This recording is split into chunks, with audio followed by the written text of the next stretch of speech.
halku waxa weeye dacwada qoriga inay dhigto way halku dacwadu qoriga ay qaaday sax kuma ahay horena waa u sheegnay soo ma garan boosaas waxa jamaraan saas u hadalay si cadaana culimadana waa laga tala baxay arintaas hadeerna ilaahay idankiis inay saas loo socdaan rajaynaya waa inay madaxeena ka dhaadhacdo ummadda oo la takfiriyo la gaalaysiiyo iyo ummadda oo qori loo qaato la laayo dadkii muslimka ah xagee ummadda ku dawey ummadda asalka muslim buu ahaa soo ma garan Soomaaliya boqol muslim bay ahaayeen ninka ka soo dhaxbaxa oo maxkamad awood u leeyahay xukunto ama fatwa culamaa raasikhiin ay ka soo baxdo arintaas ma ogiye ummaddan waa muslim soo ma garan Sheekh Abdulqaadir Nuur Faarax intii ka dambeysay waxaan isbaranay 88 kitaab ayuu noogu akhrin jiray magaalada Muqdisho kitaabka Sahih al-Bukhari ah inta wixii ka dambeeyayna inta badan waa iska agdhaweyn waxyaabaha aad loogu xusuusto sheekha waxa kamid ah shakhsiyad wuxuu lahaa mowqif ka uu qaato kama leexan jirin qof waxa ku dhiiran mowqifka uu leeyahay wuxuuna ahaa qof hadalkiisu uu cad yahay oo waxa uu rabo waxa kale oo aad u tixgelin u siin jiray oo hamigiisa oo dhan uu ahaa habeen iyo maalinba dacwada islaamiga saadarteed marka uu ka hadlayo mawaaqifta iyo dacwada iyo meelaheeda markuu ka hadlayo kaanama waxaad moodaysay inuu isaga mahana cid kale aysan hawshaan u jirinba sida uu xilka isaga saarayo oo mas'uuliyadda isaga saarayo hooyo iyo aabbo ayuu dacwada u ahaa gaar ahaan gobolada Puntland waxa weeye muftigeedii ayuu ahaa wuxuu ahaa oo kale sheekheedii xagga dacwada wuxuu ahaa oo kale shakhsiyadda ummaddu ay ku hiran jireen oo waxyaabaha dhaxmara kala saara dacwada haday tahay ashitadeeda haday tahay hawl loo baahan yahay in la hirgeliyo maalin walba waxa lagu yeeri jiray boosaas lagu yeeri jiray si shaqo kasta oo la qabanayo uu hormuud uga noqdo oo uu qabto شيخنا ووالدنا في الدعوة وفي نشر العلم والسنة الشيخ عبد القادر نور فارح خير يا وناك بان كنا قاني ددال بان كنا قاني وعن كنا قاني قعن آدي آدو قيمة بدن أو كلها أمد الصوماليات دعودي آد كو قيمة بهنيد كهنا قادي شيخ عبد القادر وقته جامعة كسو بحي ورنتي آدو هرئيس رقي وهرئي جامعة الإسلامية كسو قلن شبيب وها إلى وقت قاسي ضلكو كسو النقضي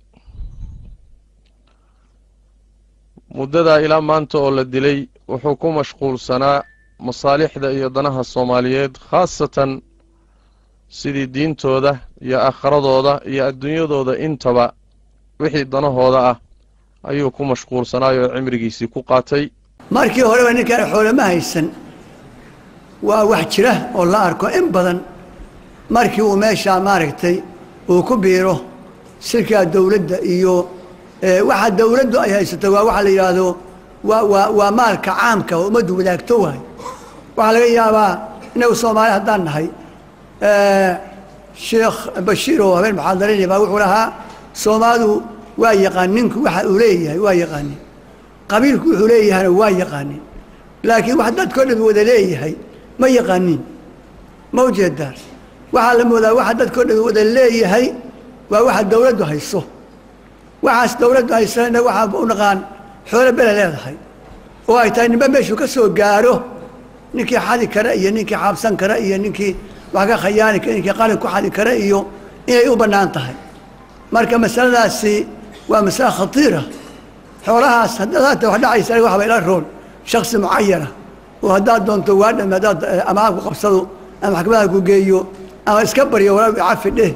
laakiin umada ilaahay hantida ka dhaxaysa inta xaliyada af Soomaaliya wuxuu ahaa masaariif waa luqmatu shuruk ma tandaj wax la wadaaga hadii la karsamo bislaada in umadaas oo dhamay xaq ku raacdo adduunka aakhiro halaag weey waxa sabab wax saasa marka arrimaha noocaas oo kala ah qofkuna marka nabigu leeyahay salawaatu llahi wasalaamu kullukum raacin wa kullukum mas'uulun can raciyatih waxa weeye ninka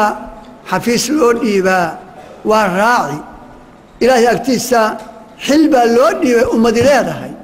xafiiskaasi in kasta ha la ekaato mas-uuliyaddaasi in kasta ha la ekaato marka mas-uuliyaddaas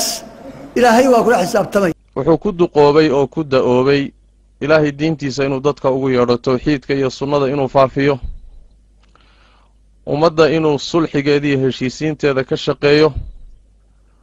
fitanka iyo dhibaatooyinka ummadda dhex yaalla inay gacantiisu ka fayoobaato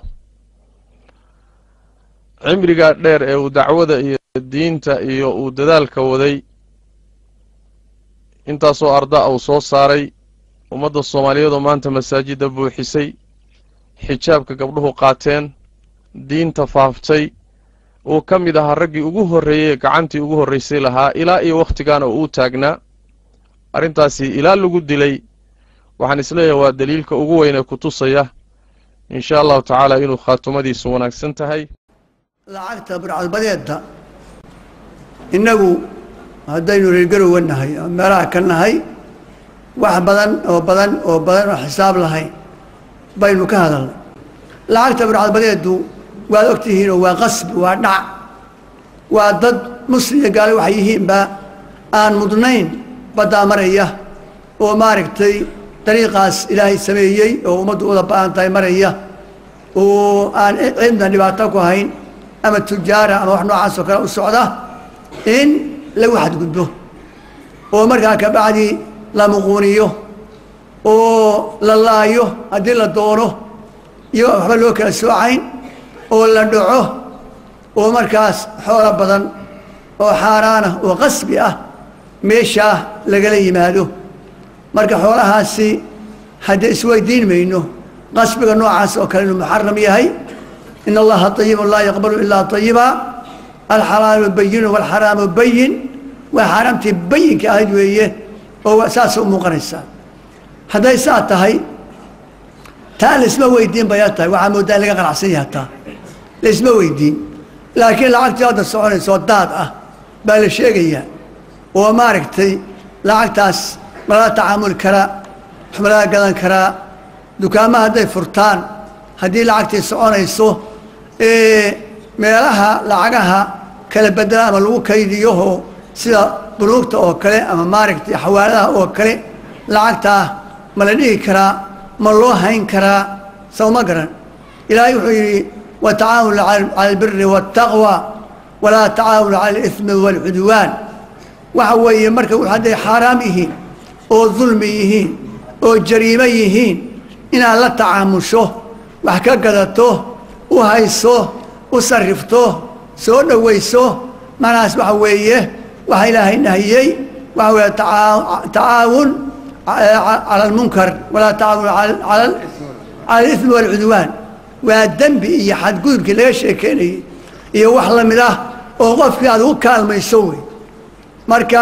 saas darteed arrintaasi waa muxaram mana bannaana dadka ama dukaama hadday furtaan ama maaragtay ay wax kaloo xirfaday leeyihiin ama lacagta lafteeda in laga amaahdo ama in loo sarrifo ama in meel loo hayo oo maaragtay bakhaar loo dhigo ama maxaan ku idhaahdaa lala sameeyo ishraak lala sameeyo kullu haadaa muxaram weeye 1990kii markay ahayd baan gobolka mudug u soo aaday dacwo waqti gaaban ay ahayd inaan soo qabto kadibna dood baan galnay ku saabsan masaa'il cilmi magaalada gaalkacyo aniga iyo rag kale oo magaalada markaa culimo ka ahaa doodii baa markaan muqdisho ku laabtay aan sheekha uga warbixiyey 11 masalaan ka hadalnay baan ku iri nimankii markaa waxaan ku iri waxaa ka mid ahaa qunuudka salaada fajar waxaa ka mid ahaa talqiinta meydka iyo waxyaaba la mida markuu warbixintaydii dhegaystay laba mulaaxado ayuu sheegay hadalladaydaa waxaa ku jiray khuraafe iyo wax saasa nin dhalinyara baan ahaa wuxuu igu yidhi ninka daaciga ah ma fiicna hadallo naabi ah oo aan fiicnayn inuu ku hadlo waa inuu afkiisu ka dhowrsan yahay waxyaabaha khuraafe iyo ereyadaas bardan baa isticmaali midda labaadna wuxuu igu yidhi 11 mas'alo qaar baa masalooyin caqiide ah oo qofka islaamnimadiisa khatar gelinaya ku jira nin ilaahay cidaan ahayn baa wax itari karta oo loo yeeran karaa ku doodaya maxaad ugala doodaysaa bisinka magala jaharayaa iyo qunuut ma leeyahay salaadii fajar iyo meydka talqiin ma loo samayn karaa waa masaa'il fiqhiya waxaa la iskuma dhibo masaa'ilka caqiyada inaad dadka ka saxdaan bay ahayd buu igu yiri waa laba masalo laba mulaaxado sheekhu uu warbixintaydii ka soo jeediyey si gaar ah waxaa aniga intaan sheekha la dhaqmaya ii soo jeetay sheekhu dhaqankiisu wuxuu ahaa diinta inuusan cidna ku halayn iyo ushaqaynteeda iyo wax uqabadkeeda markii hawl diineed loo baahdo horay buu ka dhaqaaqi jiray dadka cududaarta ma ahayn waxaa xusuus lahayd golahan hadda aan fadhino masjidulhudaa korkiisa ayaanu ducaadda reer garoowe kula ballanay inaan arrimo dacwada khuseeya kala hadalno salaad subax kadib sheekhu kulankiibuu ka soo daahay goor dambuu noo yimid shirkii markuu noo dhammaaday ayaanu sii raacnay wuxuu yidhi waxaan idinka soo daahay waa kici waaye 2 koob oo kafeeya baan soo cabay buu yidhi si aan u soo kaco aan shirka uga baaqan waxaa marka shiikha markii la dilay ugu soo dhacday ninka odayga ah oo 27 jirka ah oo intaa diinka soo shaqaynayay oo dadaalka uu u hayo isaga oo kici waaya 2 koob oo kafeeya u cabaya ninka yiri waxaan u dilayaa diintan ugu hiilinaya inta uu baadiyeysan yahay oo uu diinta islaamka ka fog yahay ayaa maskaxdayda aad ugu soo wareegtay waxaan xasuustay ilaahay qowlkiisii uu yiri waman yurid illaahu fitnatahu falan tamlika lahu min allahi shay-a qofkii ilaahay inuu fitneeyo uu doono adigu ilaahay agtiisa waxba ugama qaban kartid qodob waxa uu yahay sida uu daqiiq ugu ahaa masaa'ilka diinta ee uu ka niqaasho iyo masalada meesha uu ka qabto iyo caqligii waafirka ah ilaahay subxaanahu wa tacaala uu siiyey oo aad isweydiinaysa mararka qaarkood cilmigiisa iyo caqligiisa talow keeba badan qodob waxaan xasuusanahay ayadoo xadiid wax la yiri agtiisa lagu xusay oo uu yiri xadiidka nabiga waa aqaanaayo waxaan xadiis uma eka baritaan haddii la sameeyeyna wixii mawduuc buu noqday xitaa daciif ma aha dowqa noocaas wala dowq xadiidba ma lahan buu yiri jawaanibta aan ka xusuusta waxaa kow ka ahayd inuu ahaa qof daaci ah oo dacwadiisa jari ama si geesi ku ah ku dhiiran mabda'a hadduu keligii uu ku noqdo iyo haddii uu maxaanku yiraahdaay garab u haysto isku si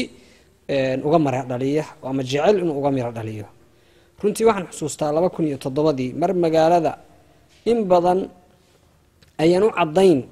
fikirka nimankan shabaabka la yiraahdo ay aaminsan yihiin in khaasatan xataa rag badan oo dacwada ku jiray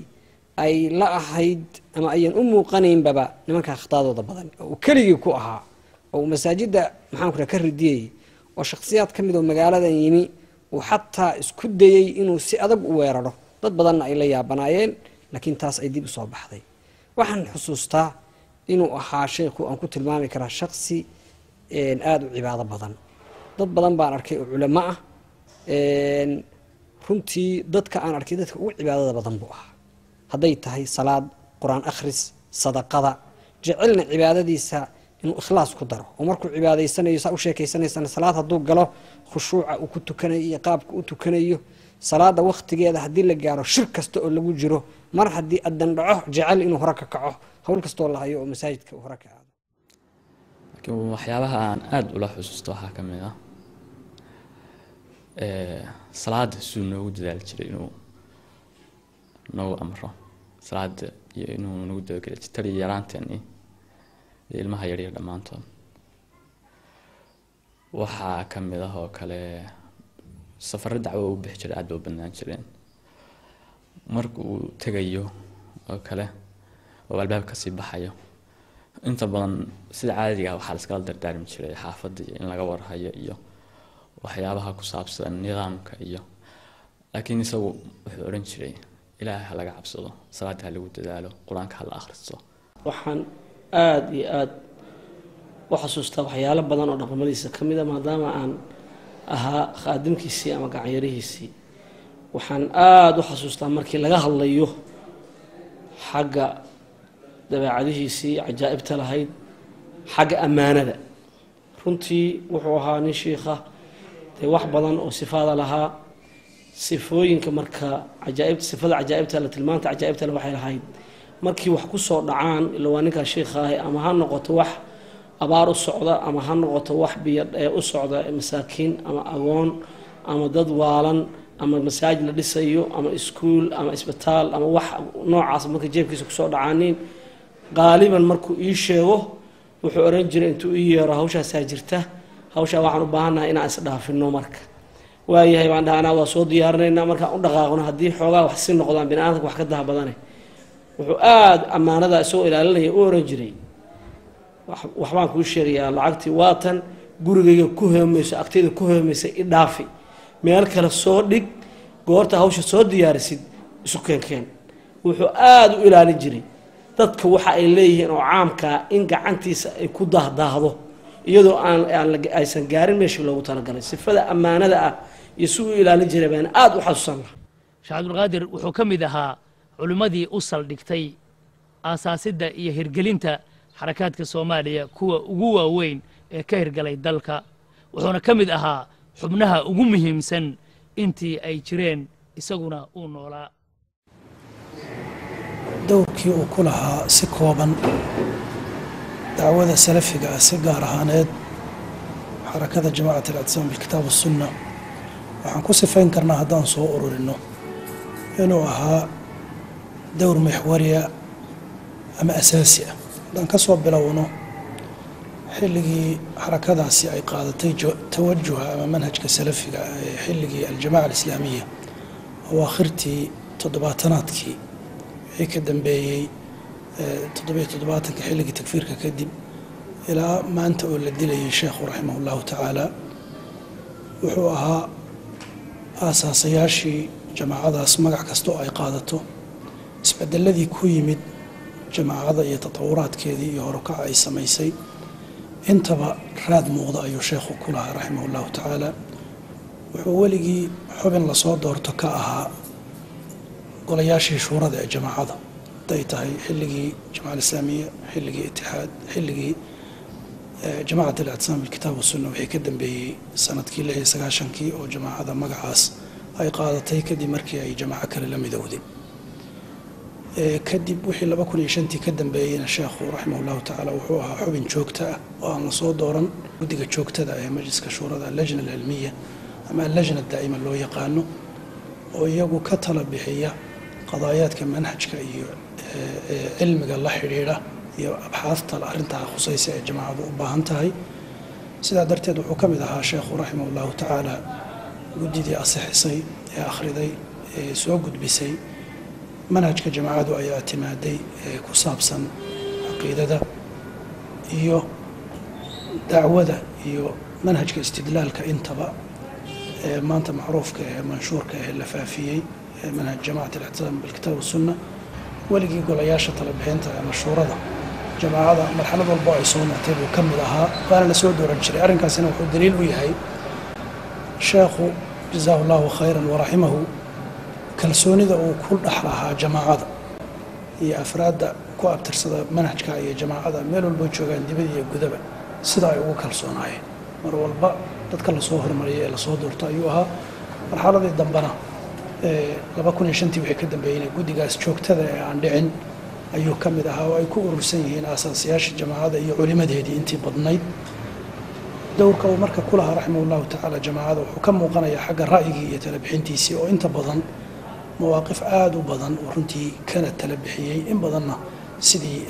isagu uu soo jeediyey loo badnaan jiray sidoo kale saameyn muuqata wuxuu ku lahaa dhinaca tawajuha manhajiga iyo fikriga intaba aada buu runtii sheekhu u ahaa golayaasha talada markii uu joogo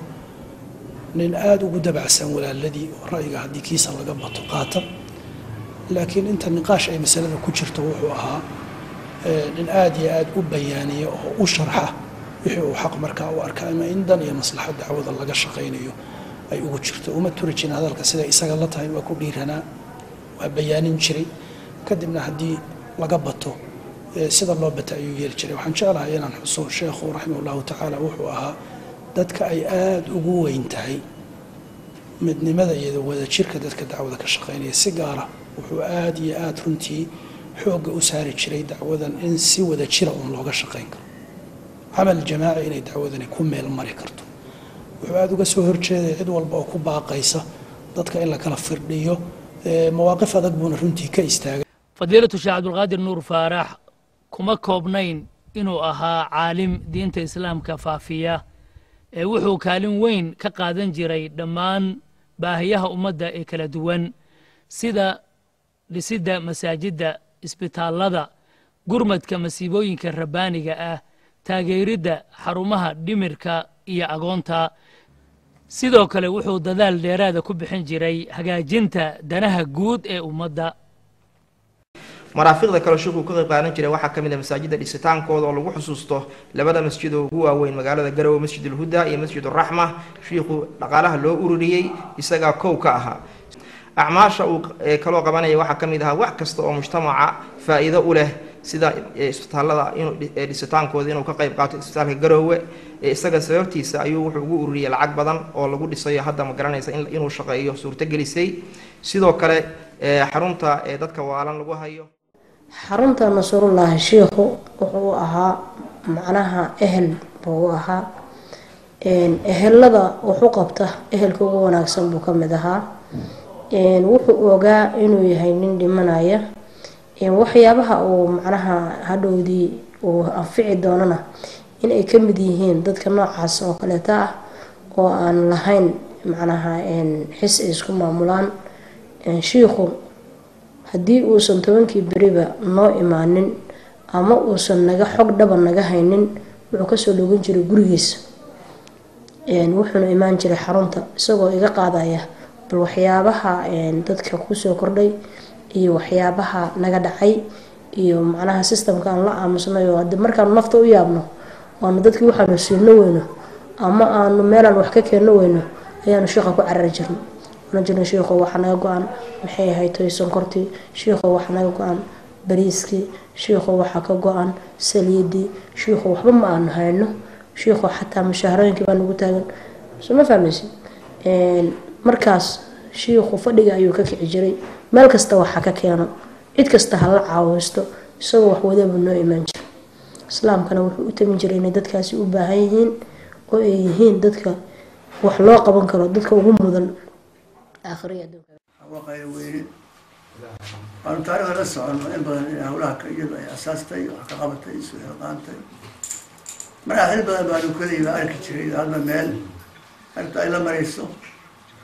يجدوا أن الهوي لهين هذا كريم كتير لا يجرو ريله يعانو كلاءه يبقى كويسو بس لا قلتي تاريخ دير روتي حاو hawsha iyada unbaa asaastay oo ku fakartay maanta meesha bay maraysaayo dadka dhimirka oo ama Puntland ama meel kale ka baxsan hoy inay yeesheen oo guryahaas arkaysaan iyo dhulkaas arkaysaan maanta maanta si iska leeyihiin oo lagu dhaqaaleeyo ayaa arrintoodu ay maraysaa. شنو الله جاي شنو الله جاي إسرع وهو نقول شيء العيش نقول شيء وحدنا نارك الله جاي جاي الله فريسي نينك العيش نقول شيء علماء وين كم ذهبوا قبيان بجيتي يا شيخ ودنا ينجري واحد كم إذا دبعتوك مجتمع مركي أي كل عام عبارها أو كله محن كوير هذا عذر هذا أو كله واحد كستو مجتمع كوي ما هذا الشخص كواد أو استاجا أيوها dhaqaalaha waxaanu ka helay badidiisa waddanka gudihiisa waliba Garowe masaajidda jaamacadaha iskuulada daashashka ama guryaha ganacsiga intaasaanu ka ururinay waxaa la jira ilaa 13,000 oo nooga yimid Boosaaso dibadaha waxbaa nooga yimid ayuu badnayd lacag 3,000 meelahaas u marayna gabadha soo direen way ka soo direen Ingiriiska 5 oo kale iyaguna 500 bay noo soo direen oo Yurub ah Mareykanka waxaanu ka helay $1,000 oo 2 nin ay soo direen wixii kale waxaanu ka ururinay magaalada Garowe dhexdeeda lacagta waddanka gudihiisa taalin ma badna hase ahaatee waxaan isku daynay inaanu shaqo gelino dadweynaha oo dhan oo ma aanu dhaafin caruurta iyo maaragtay cidnaba ma aanu dhaafin waxaa dhacaysa marka ninka odaga ah dhowr meelood in looga yimaado mar inuu isagu magaciisa wax ku bixiyo mar inuu iskoolkii ardaydii dhiganayso caruurtii dhiganayso wax ku bixiyo mar islaantii oo isxilqaantaho maaragtay iyadooba laga yaabinayn wax gaaraba lahayn marka meel waxaanu ku dadaalaynay inaanan cidnaba dhaafin abaabushay intii u soo qumtay way ku mahadsan yihiin khayr allah siiyo ilaahayna ajar iyo xasanaad ha ka siiyo annagana allaha nagu anfaco waanu u baahnayn wayna noo timid annagoo guryahayaga joogna waa ku mahadsan yihiin ciidamada khayr iyagu ayaan filanayno ilaahay darti looga keeno allaha siiyo oo allaha ina wada siiyo waxa weeye marka waa mahadsantihiin boqolkiiba boqol khayr aynaa ka faariqin allah idin siiyo waxaanu kaloo is aragnay aanu aragnay waxyaabaha laga faaiideysan karo ceelkaa Rabaable oo markii aanu tagnay aanu ogaanay inta ku xiran oo aad u yaabnay buurtille ila meesha aanu joogno ila laamigaas oo dhan ila bari wax badan wixii ka jiro ila biyaha wixiga waxa weeye waa godob ama jariiban xaggan galbeedkana maba garan karo haddaan xagga iyo buucana noo soo leexan ceelkaa marka intaasaa ku xiran ceelkii marka waxaanu dareennay inuu biyo yareeyey marka dadkana waxaa loo sheegay haddii ceelkaasi biyo yareeyo khatarba in la dhinto inay ku sugan tahay inay khatar u tahay waxaanu isku dayay marka ceelkaa wax ka qabanno waxaanu aad u danaynaynay maadaama ummadda intaas aan waxba la gaari karin war wax ummaddaasi ay wadaagto oo ka dhexeeya ma aad garan kartaan waxaa noo soo baxay waxyaabaha ugu daran ceelasha waxaa noo soo baxay ceelal badan oo laga cabo ama toora ah oo shidaal loo leeyahay marka waxaa noo soo baxay inay laga maarmaan tahay inaanu shidaal siino marka ilaa 15 ceel baan waxaanu siinay in 3 fuusto oo shidaala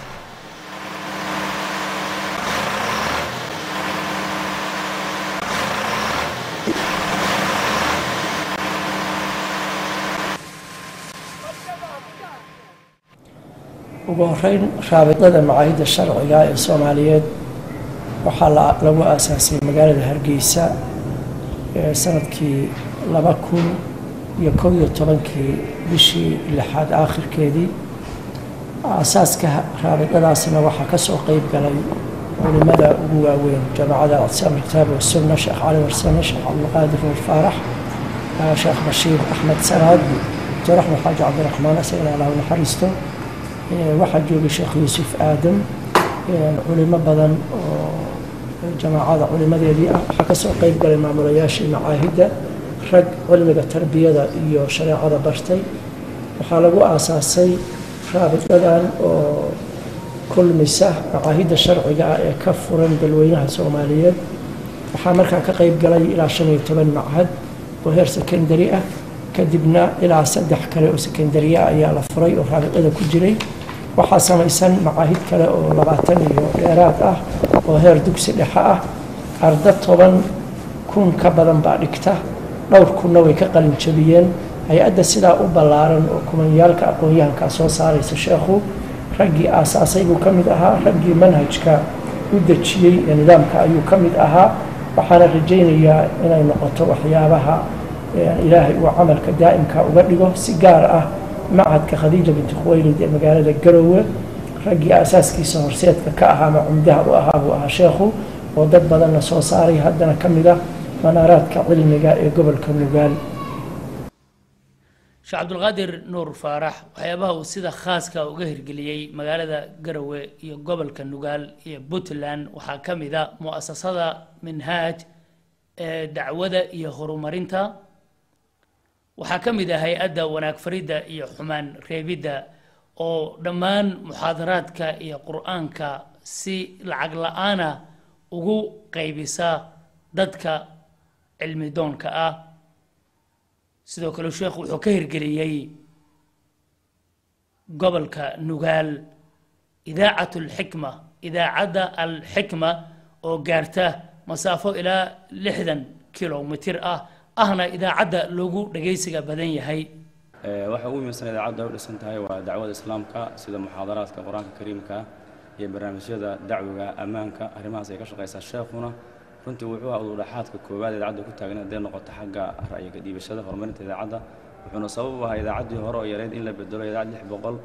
oo waada in la soo gado qorshayaal kaleeto waaweyn ayuu wado idaacadda lagu horumarinayay maalmihii uu shahiiday wax yar ka hor sheekh cabdulqaadir nuur faarax cid walba sheegtay bilowgii sagaashamaadkii ayaa sheekhu burburkii dowladdii dhexe kadib wuxuu u soo wareegay magaaladan garowe wuxuuna ka aasaasay dugsi hoose dhexe oo lagu magacaabi jiray alfallaax muddo kadib waxaa lagu daray dugsi sare wuuna ballaartay waxaana loo bixiyey alwaaxa dugsiga alwaaxa wuxuu ka mid yahay dugsiyada hoose dhexe iyo sare ee ugu muhiimsan deegaankan puntland wuxuuna ku leeyahay qaybo meelo kala duwan oo ka mida gobollada puntland dugsiga alwaaxa wuxuu soo saaraa arday fara badan oo kaalimo muhiima kaga jira qaybaha kala duwan ee nolosha sheekh cabdulqaadir laftigiisu wuxuu ka ahaan jiray macallim dugsiga alwaaxa muddo dheer ardada dugsiga sare ee alwaaxa oo aan ku booqannay dugsigooda sare ayaa waxay tilmaamayaan sheekh cabdulqaadir nuur faarax sida ay u tabayaan iyo waxa uu u ahaa sidoo kaleeto waxay bixinayaan fariin ay u dirayaan ciddii dishay sheekh cabdulqaadir nuur faarax ayna leeyihiin sheekh cabdulqaadir cilmigiisii ma dhimanin marka sheekhu wuxuu ahaa sheekh aabbahan oo kale uu ahaa waa wadaadkan uu ahaa wuxuu ahaa mid aad noogu wacdiya wuxuu ahaa aabbahan buu noo mid ahaa marka wuxuu ahaa nafteena kii wadaadka uu ahaa marka waxaan aad iyo aad uga mirogooday maalinta la dilay oo dhiigaygii baa geesku wareegay marka waxaan jeclahay inaan xaggan uga dhiibto dhibta uu noo geystay dadkaasi shabaabkaaga aad iyo aad buu u weyn tahay waxay dileen wadaadkeeni waxay dileen aabbahayn waxay dileen murabbigeen weynaa marka dhibaato aad u weyn bay noo geystay marka iskoolka aad iyo aad buu ugu murugooniyaa sheekhaas inuu waayey marka waxaan jeclahay dhibtaas inaan dadka la wadaago abuuna wa sheikhuna cabdulqaadir nuur faarax ilaahay ha u naxariisto naxariis waasacda runtii sheekha waxaan ku xasuustaa in uu noo wacdin jiray waxyaalaha uu ka wacdin jiray waxaa ka mid ahayd khudbad sirida wax loo yaqaan waxaa kaloo uu wacdin jiray dhalinyaradu inay diinta shareecada barato oo ay ku dheganaato marka inahaas iyo inaan la soo koobi karin inta badan alwaxa uu imaan jiray oo mar walba fariintii taagan ama wixii hadba taagan buu ka hadli jiray waxyaalo badan oo ku xasuusan karo baa jira si gaar ah i taabanaya si guudba waxaa u dambeysay arrintii iskoolka ka dhacday oo ahayd in arday ka mid ah weliba ardayda ka mid ah uu diinta u gaaray oo aan aniga fasalkan u ahaayo anaan ku xanaaqayo waa gudbiyey wiilkii markaan gudbiyey hadhowbaa arrintii ugu soo laabatay wuxuu yahay maxaan sameeyaa waxaan idhi toobad inaan ku furanta horta toobad kuma furna ku dhihi mayo laakiin toobad baa ku furan shiikhu tag baa ku idhi orod oo weydii toobadda ku furan ilahay baa ogay xataa hadhow buu u tegay arrintii markuu weydiiyey buu shahaadadu u qabtay toobadiina u sheegay hadhow baa xaafadda aabba isku aragnay arrintii wax iga weydiiyey baa u sheegay waxaa idhaahday arrimaha jiray iskoolka iyo waxyaala xoogaa wax laga qabta u baahan rag kalena waa warwareystay waxaa aad u xanuujiyey marka arrintaas anna wuxuu yidhahday waa ku saxneed oo wax fiican baa samaysa الشيخ عبد القادر نور فارح وحوها رجل داعية قاسية تقية ورعة وحانت هذا دليل ما ننتي للدليل ساعة الكهر وحان وذا فردنا مسجد كهدى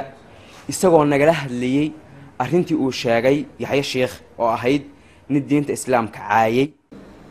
marka qofku inuu ilaahay wax ka sheego ama diinta wax ka sheego waxa ku bixin karo kaliya waxa weeye waxba ma rumaysna marka horeba wuxuu ka jecel noqon karo maaha maaragtay wuxuu ku khaldami karo maaha saa darteed kalimaadkaasi ciyaadan billaah ilaah baan ka maangallay cidda ay ka yimaadaan waxa weeye ciddaasi islaamka bannaankay ka tahay marka naseexo haddee intaasaaba ugu filan waxay u baahan tahay in aad iyo aad iyo aad waxaas looga dheeraado wax yar oo khalad ah hadduu arko waxaana u dulqaadan buu ahaa wax yar oo khalad ah hadduu arko inuu masaajidka horta ka taagi jiro wax yar ruuxantii waxa jira waxyaaba aan aad ula yaabi jiray markuu shiikhu istagoo ka hadlo aan dadku maxaa ku dhacay saa aysan wax weyn la socon laakiin hadda xalay baan wiil waxaan ku lahaa waxyaalihii uu shiikh cabdulqaadir ka hadli jiray haatan waa kuwa magaalada kusoo batay ruuxantii wuxuu ahaa hadal wuxuu ka hadlo hal mar wax dabiibi ah uu dami jiray arrintii magaalada kasoo shacba hal mar hadduu ka hadlo way dimi jidhay arrintaasi afkiisa ku dimi jidhay qowlkiisa ku dimi jidhay laakiin runaantii haddana waxaa ii muuqatay arrimo badan oo shiikhu maxaa ku dhahay ku awnaa inay kaga gudboonaa oo hadda soo shacbaxay baan marka runaantii shiikhu wuxuu ahaa manbaci dacwada salafka ummadatan Soomaaliyeed khaas ahaan ummadda reer Puntland waliba khaas ahaan haddana anagu dhalinyarada reer maxaa ku dhahay Garowe aad iyo aad bay noo taabanaysaa shiikhu maalmihii la dilay ka hor wuxuu diyaarinay inuu kitaab noo bilaabo usul fiqhiga oo lagu talagalay loo diyaarsanay kitaabtii la soo gartay ruantii markii galabta jimcaha noo sheegay shiikhi in la dilay arrintaas aad iyo aad bay waxay nagu riday inaan hamigayaga jabo hamigii sare aan hiigsanaynay oo maxaa ku dhahay aan diinta tan jacaylka u haynay maxaa ku dhahay iyo yoolkii aan hiigsanaynay ruantii aad iyo disappointment baan nagu dhacay waan ka niyad jabnay wixii oo dhan waan noqday marba waxaan isiri maxaa samaysan waxbarasho intay qaadaan qori ma qaataan dalka diinta ma difacdaan runtii Sheekh Cabdiqaadirna wuxuu ahaa library uu ahaa ummadda Soomaaliyeed oo dhan waa wax laga naxo in culimada la baabi'iyo runtii Sheekh Cabdiqaadir gabdhaha waxyaabo kula dardaaran jiray waxay ka mid ahayd inay fiqiga bartaan oo runtii maanta wasiilada kaliya loo soo mari karo in culimada la dilo ama wax xun la sameeyo ay dumarka tahay runtii maalintu dadka markuu gabdhaha u tago waxyaabuu kula dardaaran jiray markuu baxayo ama tagayo u dhigi jiray wuxuu dhigi jiray gabdhaha fiqiga barta fiqiguna waa maanta waa furaha qof gabadha hagaya haddii ay gabar tahay haddaa fiqiga baratid runtii inaan wax khalad sameyn naftaada inay u samaysid ma garanayo runtii aad iyo aad waxaan uga xubnahay dilka loo geystay aabeeni weynaa Sheekh Qaadir Nuur Faarax oo dishay gacan ka xaq darani Sheekh Qaadir anigu kelmadda kaliya aan ku xasuusto waxay ahayd mar walba oo Sheekh Qaadir jeedinayo khudbo wuxuu nagula dardaarmi jiray inaan barno cilmiga taasi maxay mid aad u muhiim ah oo marna qalbadeeda ka go'aynin mar walba oo Sheekh Qaadir khudbadiisa ama muxaadarooyinkiisa soo jeediyana dardaaranka ugu dambeeyay oo nooga tagay waxay ahayd inaan barno cilmiga insha Allah kuwii dira Sheekh Qaadir waxaan leenahay anaga booskiisa taagan cilmiga Sheekh Qaadir ku dishay kuwii dhaxlay ee mustaqbalka daba qabanayna waa anaga waxaa noo jooga arday gaar ahaan haddaan nahay iskuulka Alwaaxa dad badan oo jiil insha Allah uu wax baray annaga oo dhan uu waxna baray oo macallinkayagii ahaa oo macallimiintayada uu macallinkoodii ahaa uu waalidkaya macallimiinta jaamacadda u dhigayay uu ahaa annagana uu macallinkayagii ahaa sidoo kale waxaanu ku xasuusanaa in uu mar kasta uu yimaado shiikhu muhiim waxa ugu weyn uu ka hadli jiray ay ahayd barashada diinta islaamka ay gabdhuhu waliba gabdhaha oo hadda la sheegay in ay noqdeen maxay tahay wixii lagu soo dugsanayay oo lagu soo dhuumanayay inay gabdhaha yihiin annaguna hadda waxaan insha Allah rajaynaynaa tii Sheekh Cabdiqaadir geeridiisii waxay nagu reebtay saameyn weyn waxayna nagu dhalisay dad badan oo markii hore ku lahayn shariicada islaamka in la barto ay hadda go'aansadeen inay bartaan shariicada islaamka taasna waxa keentay dilkii la dilay Sheekh Cabdiqaadir Nuur Faarax annaga dhan waxaan diyaar u nahay inaan barano shariicada islaamka inaanu buuxino kaalintii uu ka baxay Sheekh Cabdiqaadir Nuur Faarax waxaanu leenahay diintu ma dhimanayso weligeed way noolaan doontaa